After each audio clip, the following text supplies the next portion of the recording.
A kú déédé àsìkò yìí, kókó inú ìwé ìròyìn la mú wá fún yín láti inú àwọn ìwé ìròyìn ilẹ̀ Nàìjíríà. Orúkọ tèmi ni Ọmágbémisọ́lá Ọmọlọ́rọ̀mọdẹ̀. Rògbòdìyàn lórí ipò agbẹnusọ ilé-ìgbìmọ̀ ìpínlẹ̀ Èkó ni ó ṣeé ṣe kí ó ní ìyanjú láìpẹ́ bí àwọn alágbára láàrin ẹgbẹ́ òṣèlú All Progressives Congress ṣe ń gbé ìgbésẹ̀ láti dá sí i. Agbẹnusọ tí wọ́n ṣẹ̀ṣẹ̀ júwe ilé fún Mudashiru Obasa àti agbẹnusọ tó wà lórí oyè Mojisola Meranda ni ó ṣeé ṣe kí wọ́n yẹ̀bá fún aṣòfin mìíràn láti gba ipò gẹ́gẹ́ bí ìwádìí ṣe jábọ̀. Ìgbésẹ̀ yìí ń wáyé lẹ́yìn tí àwọn àgbààgbà ẹgbẹ́ òṣèlú APC, pàápàá jùlọ àwọn gómìnà àná fún ìpínlẹ̀ Ọ̀ṣun, Ògùn àti Èkó, àwọn bíi Olóyè Bísí Àkàndé, Ṣẹ́gun Ọ̀ṣọ́bà, Akínwùmí Àǹbọ̀dé àti bẹ́ẹ̀ bẹ́ẹ̀ lọ. Ààrẹ Bọ́lá Tinubu ni ó darí àwọn àgbààgbà APC kí wọ́n wá ọ̀nà láti yanjú rògbòdìyàn òṣèlú ilé-ìgbìmọ̀ lẹ́yìn tí ìgbìyànjú Governance Advisory Council (GAC) pín ọjọ́ 13 oṣù Kínní ọdún 2025 ní fàákájà bẹ̀rẹ̀ lẹ́yìn tí àwọn aṣòfin bíi 16 yọ Obasa nípò agbẹnusọ, fi igbákejì rẹ̀ Mojisola Meranda rọ́pò rẹ̀. Ó lé ní ìdá 90 nínú ọgọ́rùn-ún 90% àwọn aṣòfin tí wọ́n fi ẹ̀sùn kan Obasa wípé kì í ṣe adarí gidi, a máa fi gbogbo ìgbà pẹ́ dé ilé-ìgbìmọ̀ (perpetual lateness to legislative and preliminary). Wọ́n ní ó ní ìgbéraga, kò bọ̀wọ̀ fún ẹnìkankan títí kan gómìnà, àṣìlò agbára, ìnákúnàá owó àti bẹ́ẹ̀ bẹ́ẹ̀ lọ. Obasa tí ó wà ní Atlanta, orílẹ̀-èdè United States ní àkókò tí wọ́n yọ ọ́ nípò kọ̀rọ̀ojú sí ìyọnípò rẹ̀ bí ó ti yarí wípé òun ṣì ni agbẹnusọ ilé-ìgbìmọ̀. Ọjọ́ Àìkú ni Ọ̀ṣọ́bà, Àǹbọ̀dé, Gómìnà Babájídé Sanwó-Olú àti ìgbìmọ̀ GAC ní ìpàdé ní Governors Lodge ní Marina lórí rògbòdìyàn yìí láti wá ọ̀nà àbáyọ. Ìròyìn jábọ̀ wípé ìpàdé yìí gbà wọ́n di aago 7 ìrọ̀lẹ́. Bákan náà ni a gbọ́ wípé ìgbìmọ̀ ti kọ́kọ́ ní ìpàdé pẹ̀lú àwọn aṣòfin. Ọ̀kan lára ọmọ ẹgbẹ́ GAC, Olóyè Muraina Taiwo, sọ fún akọ̀ròyìn nípa àbájáde ìpàdé ọjọ́ Ajé wípé wọ́n ti ń gbà lérò láti yan ọ̀kan lára àwọn aṣòfin 7 láti Lagos West fún ipò agbẹnusọ tuntun.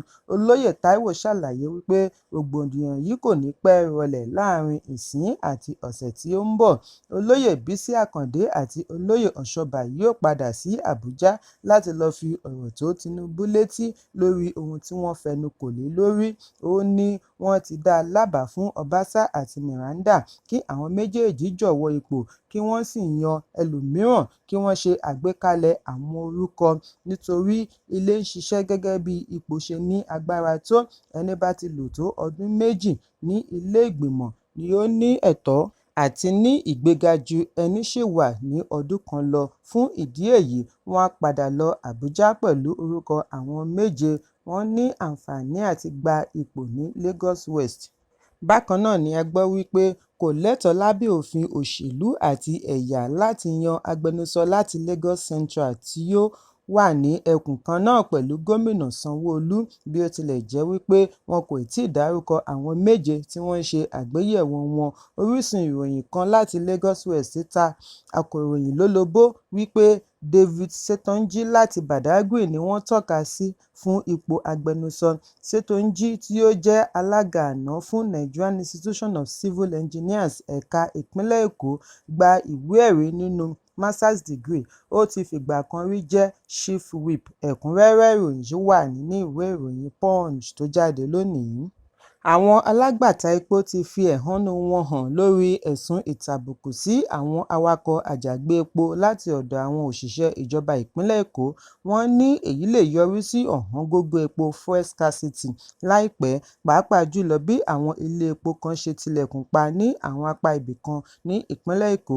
Bákan náà ni wọ́n lérí àti daṣẹ́ sílẹ̀ ní gúúsù ìwọ̀ oòrùn bí ìjọba ìpínlẹ̀ Èkó bá kọ̀ àti yọ̀ǹda dẹ́rẹ́bà ọkọ̀ 30 tí wọ́n fi ọwọ́ ṣìgún òfin mú. Èyí ń wáyé bí ẹgbẹ́ alágbàtà afẹ́fẹ́ gáàsì lórílẹ̀-èdè ṣe ìkìlọ̀ wípé àwọn tí kó owó tí kò tọ̀nà tí ìjọba ìpínlẹ̀ Èkó ń gbé lé wọn lórí lè yọrí sí ọ̀wọ́ngógó liquefied petroleum gas tí gbogbo ènìyàn mọ̀ sí cooking gas. Àwọn alágbàtà epo bu ẹnu àtẹ́ lu ìjọba ìpínlẹ̀ Èkó lórí bí wọ́n ṣe ìkọlù sí ibùdókọ̀ àwọn awakọ̀ elépo tí ó wà ní ojúnà iléeṣẹ́ ìfọpo Dangote ní Lekki Free Trade Zone tí wọ́n sì wọ́ àwọn ọkọ̀ wọn lọ. Wọ́n ní 30 ọkọ̀ àjàgbé epo oní 45,000 litres ní tí epo bẹtiró kún inú rẹ̀ ni àwọn òṣìṣẹ́ ìjọba ìpínlẹ̀ Èkó wọ́ lọ láàrin aago 2 òru ọjọ́ Àbámẹ́ta. Ìròyìn jábọ̀ wípé àwọn awakọ̀ àjàgbé epo ti dẹ́kun àti máa gbé epo látàrí ìtàbùkù láti ọ̀dọ̀ òṣìṣẹ́ ìjọba ìpínlẹ̀ Èkó àti Federal Ministry of Transportation. Ìwádìí sọ di mímọ̀ wípé àwọn awakọ̀ kò gbé epo ní ọjọ́ Àbámẹ́ta, ọjọ́ Àìkú àti àná ọjọ́ Ajé. Èyí tí wá dá ìfòyà sílẹ̀ wípé kí ó má lọ yọrí sí àìrí epo rà ní ìpínlẹ̀ Èkó àti àwọn ìpínlẹ̀ mìíràn. Bákan náà ni wọ́n fìdí ẹ̀ múlẹ̀ wípé ẹ̀rù àwọn task force ìjọba ìpínlẹ̀ Èkó ni kò jẹ́ kí àwọn awakọ̀ gbé epo. Níbi ìfọ̀rọ̀wánilẹ́nuwò pẹ̀lú akọ̀ròyìn ní igbákejì ààrẹ IPMAN Ahmed Fashola ti ní ọ̀pọ̀ ọmọ ẹgbẹ́ wọn ní ìṣẹ̀lẹ̀ yìí kó bá nítorí ọ̀pọ̀ wọn ni ó ní ọkọ̀ tí wọ́n gbẹ́sẹ̀ lé. Fashola bu ẹnu àtẹ́ lu ìgbésẹ̀ ìjọba bí ó ti ní ó yẹ kí ìjíròrò ti wáyé pẹ̀lú àwọn tí ọ̀rọ̀ kàn. Fashola ṣàlàyé wípé àwọn ti pàṣẹ fún àwọn dẹ́rẹ́bà ọkọ̀ epo kí wọ́n yéé fòru rìn. Ìdí nìyí tí wọ́n fi wa ọkọ̀ kalẹ̀ pẹ̀lú epo nínú láti lè gbéra láàrin aago 5 ìdájí kí àwọn task force tó lọ ibùdókọ̀ wọn lọ wa ọkọ̀ wọn lọ. Bẹ́ẹ̀ àwọn kò mọ ìdí tí ìjọba fi ṣe èyí, bóyá bí wọ́n bá pè fún ìpàdé àwọn á mọ ohun tí ó ṣẹlẹ̀. Igbákejì IPMAN fìdí ẹ̀ múlẹ̀ wípé àìgbé epo fún ọjọ́ díẹ̀ lè yọrí sí àìrí epo rà fún ará ìlú nítorí bí wọ́n bá ti ta ti ọwọ́ wọn tán ó parí nìyẹn. Ṣùgbọ́n nínú àtẹ̀jáde láti ọ̀dọ̀ adarí ìròyìn láti Ministry of Transport Bọ́láńlé Ògúnlọ́lá ni wọ́n ti ṣàlàyé wípé àwọn fi ọwọ́ ṣìkún òfin mú ọkọ̀ àjàgbé epo 11 bí wọ́n ti ṣe ẹ̀sùn wípé wọ́n ṣe ìkọlù sí àwọn òṣìṣẹ́ wọn. Àtẹ̀jáde náà ṣàlàyé wípé lára ìgbésẹ̀ láti fìdí ètò tuntun tí ìjọba ṣẹ̀ṣẹ̀ gbé kalẹ̀ múlẹ̀ tí wọ́n pè ní e-collop system tí ó bẹ̀rẹ̀ ní ọjọ́ 24 oṣù Kínní ọdún 2025 ni wọ́n fi mú ọkọ̀ 10 kí wọ́n tó padà yọ̀ǹda wọn gẹ́gẹ́ bí inúure ìjọba ìpínlẹ̀ Èkó pẹ̀lú ìlérí wípé àwọn á darapọ̀ mọ́ e-collop system. Ṣùgbọ́n ní ọjọ́ 21 oṣù Kejì ọdún 2025 ni wọ́n tún mú ọkọ̀ 11 látàrí àìtẹ̀lé ìlànà tí ó yọrí sí bí wọ́n ṣe ìkọlù sí àwọn òṣìṣẹ́ ìjọba àti bí wọ́n ṣe fi ọwọ́ ṣìkún òfin mú àwọn afurasí kan tí wọ́n lọ́wọ́ nínú ìkọlù. Ṣùgbọ́n gbogbo wọn ni wọ́n padà yọ̀ǹda pẹ̀lú ọkọ̀ wọn bí ìjọba ìpínlẹ̀ Èkó ṣe ìkìlọ̀ wípé kí wọ́n má mú àwọn lágọ̀ látàrí ojú àánú tí wọ́n ń ṣe. Wọ́n wá ṣe ìkìlọ̀ wípé bẹ̀rẹ̀ láti ọjọ́ 1 oṣù Kẹta ọdún 2025 ẹnikẹ́ni tí wọ́n bá gbá mú tí kò tẹ̀lé òfin ìjọba yóò fi ojú winá òfin. Ẹ̀kúnrẹ́rẹ́ ìròyìn yìí wà ní ìwé ìròyìn Punch tó jáde lónìí. Ìjàmbá iná ni a gbọ́ wípé ó wáyé ní ọjà Ládìpọ̀ Mushin àti Owódé Onírin lójúnà Ìkòròdú ìpínlẹ̀ Èkó tí ó sì ba ọjà tí ó wọ ẹgbẹ̀lẹ́gbẹ̀ mílíọ̀nù náírà jẹ́. Iná tí ó ṣẹ́yọ láàrin aago 1 òru mọ́júmọ́ òní ni ó jó ọ̀pọ̀lọpọ̀ ṣọ́ọ̀bù àti ilé ìkẹ́rùsí tí ọjà kún inú rẹ̀ run. Àwọn ọjà bíi irinṣẹ́ mẹkáníìkì, ẹ̀yà ara ọkọ̀, ọkọ̀ alùpùpù àti ohun èlò inú ilé ni iná ìjórun mọ́ ilé ìkẹ́rùsí.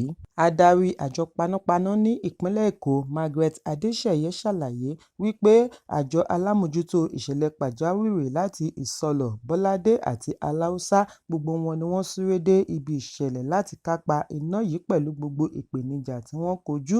Wọ́n ríbi kápá iná yìí kí ó tó ba nǹkan jẹ́ ju bí ó ti yẹ lọ. Bákan náà ni wọ́n ríbi kápá ti Owódé Onírin tí iná ọ̀hún fi rọlẹ̀ láàrin aago 5 ìdájí. Adéṣeyẹ wá sọ àsọdájú wípé kò sí àkọọ́lẹ̀ ikú kankan ní ibi ìṣẹ̀lẹ̀ méjèèjì bí ìgbésẹ̀ ṣe ń lọ lọ́wọ́ láti mọ ohun tí ó ṣe okùnfà ìjàmbá iná. Láàárín èyí ni àwọn oníṣọ́ọ̀bù náà ń kérora lórí òfò tí ó dé bá wọn. Ẹ̀kúnrẹ́rẹ́ ìròyìn yìí wà ní ìwé ìròyìn Nigerian Tribune tó jáde lónìí. National Security Adviser (NSA) Nuhu Ribadu ti rọ gómìnà àná fún ìpínlẹ̀ Sokoto Nasir El-Rufai kí ó yọ òun kúrò lára àwọn tó ń bá ja ìjà òṣèlú kí òun lè ríbi gbájúmọ́ iṣẹ́ ìlú tí wọ́n gbé lé òun lọ́wọ́. Ọ̀rọ̀ Ribadu yìí ni ó fi fèsì sí ọ̀rọ̀ tí El-Rufai sọ lórí ẹ̀rọ amóhùnmáwòrán níbi ìfọ̀rọ̀wánilẹ́nuwò ìrọ̀lẹ́ àná, níbi tí ó ti ṣe ẹ̀sùn wípé NSA ń gbèrò àti díje du ipò ààrẹ ní ọdún 2031.